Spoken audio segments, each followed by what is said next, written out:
Jesus God? Yes. Does God know everything? Yes. Oh look, it's this argument. This has never been done before. Mark 13:32.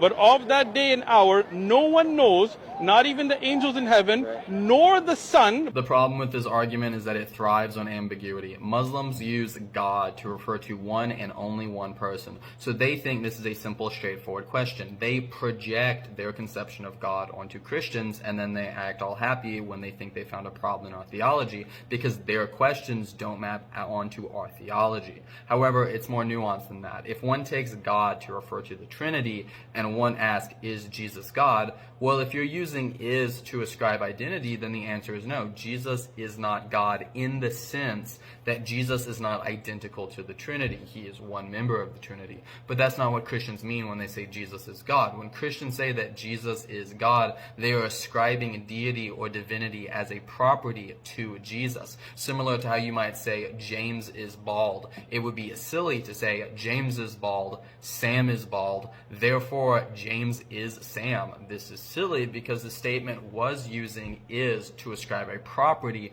to both James and Sam, not identity. Similarly, if you ask me, is God all-knowing? I would answer yes, because I think the Trinity as a whole knows everything. But just because the Trinity knows everything does not mean every person in the Trinity knows everything. The Son does not know the day or hour, but he is still divine because he is still a member of the Trinity and of the same essence as the Father and Holy Spirit, and thus we can rightfully predicate divinity to him. So in short, God, being understood as a reference to the Trinity as a whole, has knowledge of everything. However, one of the members of that Trinity does not know everything because he gave up some knowledge. So the Trinity has a property that Jesus lacks.